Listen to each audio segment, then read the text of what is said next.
Bueno, nosotros elegimos el tema del apartheid, justamente un hecho histórico que sucedió en Sudáfrica y en Nambia también. Em, Aquí podemos relacionar la película Invictus, en la que se habla de la vida de Mandela, em, personaje principal de esta historia.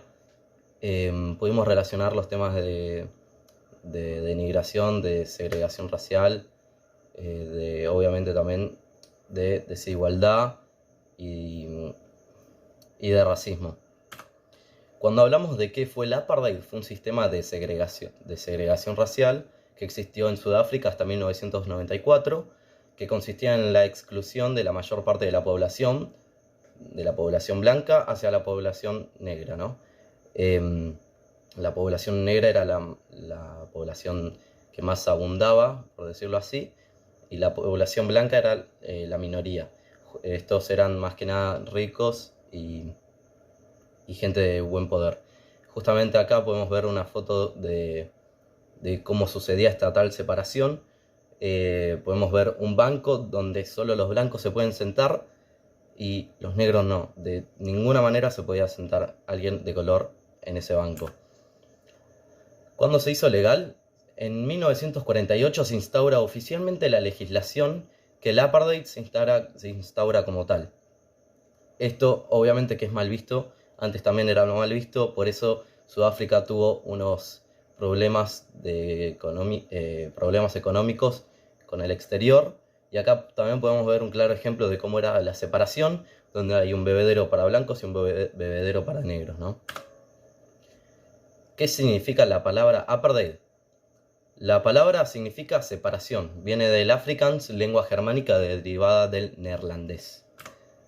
¿Cuál era el objetivo del apartheid? El supuesto objetivo del apartheid era generar progreso en la sociedad. Obviamente que no se obtuvo, justamente porque generó más desigualdad. Este progreso se quería lograr gracias a la separación de distintos grupos raciales, blancos y negros. ¿Cómo era tal separación? Se dividían todo, es decir, había un lugar de ropa para los negros, un lugar de ropa para los blancos, parada de ómnibus para los negros, parada de ómnibus para los blancos, ¿no? Eh, Así, por ejemplo, dependiendo del color de piel, de su grupo, etc. Que, como dónde estudiaban, dónde trabajaban, todo. Las consecuencias del apartheid, obviamente que fueron un montón, solamente que nosotros elegimos las que más nos llamaron la atención. El apartheid generó obviamente una sociedad desigual, en que los blancos tenían todos los privilegios, obviamente que también los mejores, y las personas de color, especialmente los negros, eran relegados. Las escuelas, hospitales, todo lo que te puedes imaginar, los servicios eran precarios para los negros, ¿no? Y de inferior calidad. En los colegios se cortaba la luz, en los pueblos para los negros no llegaba el agua, no llegaba nada. También eran menos numerosos y estaban peor equipados, por lo que se producían situaciones de saturación y de hacinamiento. Además, las dificultades para acceder a la educación, como hablaba antes, que se cortaba la luz en las escuelas, los hospitales no tenían recursos, provocaron que la cantidad de profesionales negros fuera cada vez menor. Es decir, que la población negra carecía de abogados, docentes, etc. De todo lo que podés imaginar, carecía. Además, los peores recursos. La creación de bantustanes eran los territorios donde obligaban a las personas de color a estar. Esto obviamente causó un desplazamiento de millones de personas para reinstalarse en lugares aprobados por el gobierno. Obviamente que eran obligados a moverse. También, como dije anteriormente, esto tuvo un montón de consecuencias más, pero estas fueron las que nos causaron atención. Luego todo esto llega a una conclusión con la liberación de Mandela. Justamente Mandela fue un activista que luchó de forma pacífica para la liberación nacional de la multitud negra, ¿no? Fue liberado en 1990 con la llegada de Willem de Klerk a la presidencia. Ahora Pedro puede hablar muchísimo mejor sobre él.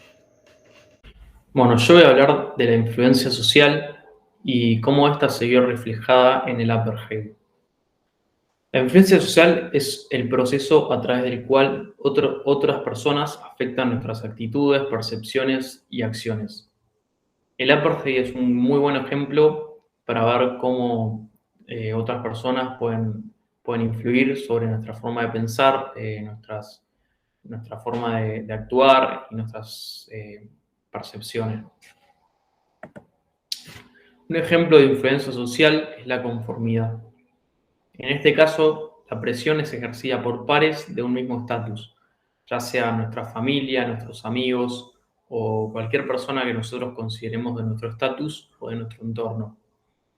En el apartheid, esto se dio en casos de gente de raza blanca que no les nacía ser racistas o no lo hacían por motus propios, sino que eh, como veían que toda la gente de su entorno, su familia, sus amigos actuaban de esta manera, ellos se conformaban y terminaban perpetuando esto y actuando de esta forma, ¿no?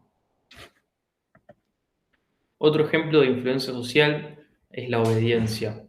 En este caso, la presión es ejercida por una autoridad que desea ejercer influencia sobre un subordinado.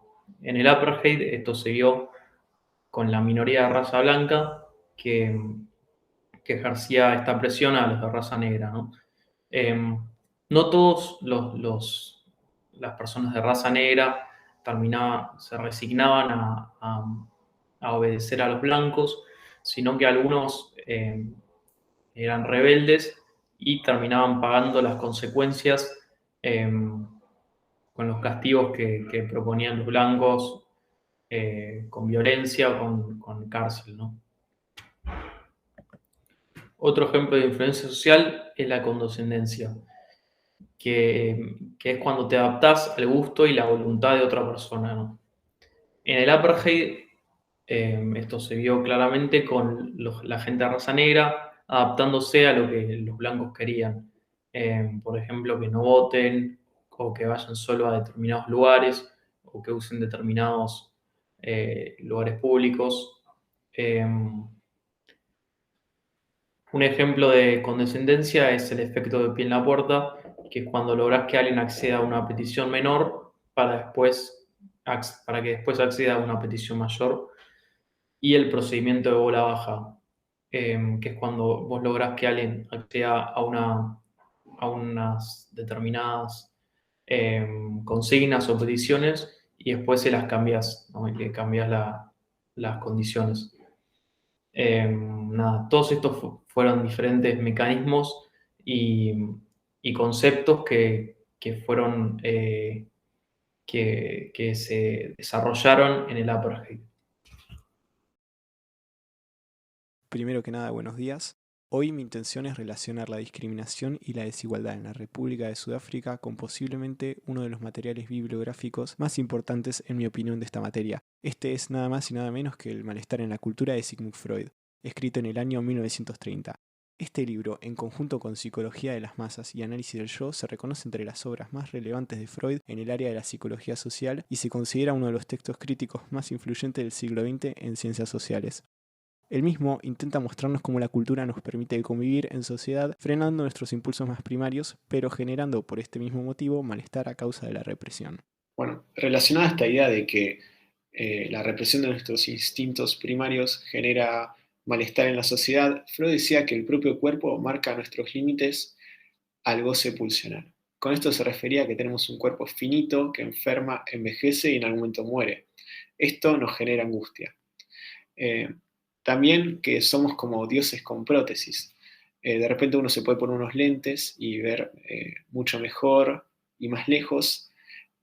Almacenamos memoria en libros y caminamos con bastones. Somos muy impresionantes con las prótesis puestas, pero no tanto sin ellas. La cultura viene a reducir el malestar producido por el cuerpo y el entorno en el que estamos sobreviviendo, pero no reduce el malestar de algo que se impone como límite a nuestro goce pulsional que no viene del cuerpo, sino que son los otros. El principio, antes, ahí está. El principio de realidad se impone sobre el principio del placer generando sufrimiento. Este sufrimiento busca ser atenuado de distintas formas. Algunos deciden renunciar al placer, otros buscan placeres elevados como el arte, o incluso formas de escapar de la realidad a través de drogas, juegos o una religión. No es casualidad que el 93% de la población sudafricana sea creyente, según datos del 2010. No.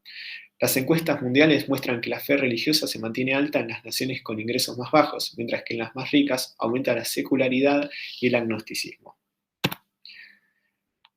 El desarrollo de normas y sistemas jurídicos nos protegen a unos de los otros.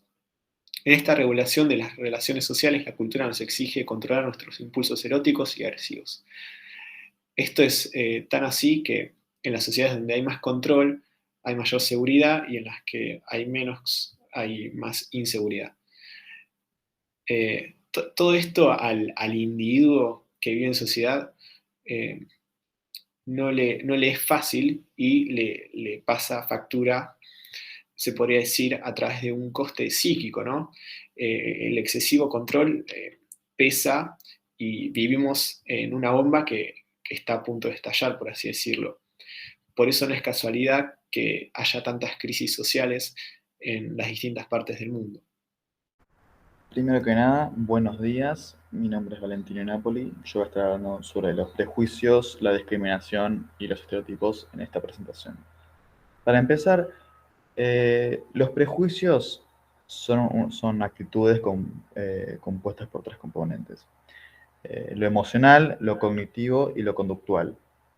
El prejuicio es un juicio previo que se da a nivel cognitivo.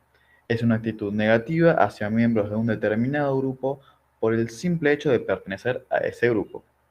Este nace cuando un esquema y estereotipos se rigidizan. No importan sus actitudes o rasgos de la persona que está siendo prejuzgada. A un nivel mental, es un circuito cognitivo cerrado. Puedo tener prejuicios y que nadie se entere, puedo no quedarme callado, lo puedo hacer público o mantener privado. Estos prejuicios pueden ser positivos, neutros o negativos. Los prejuicios positivos no afectan tanto como los prejuicios negativos. A continuación vamos a hablar sobre la discriminación. La discriminación es un componente conductual de los prejuicios. Para que una conducta sea denominada como discriminación, tiene que ser concretada con dos características: negar igualdad de oportunidades y negar la estima social. La estima social es estimo a un grupo social y no estimo al otro que lo considero diferente a mí. Bueno, y ahora los estereotipos son ideas o imágenes mentales muy simplificadas sobre un grupo de personas que comparten determinadas características, implican una categorización y no respetan las individualidades o particularidades.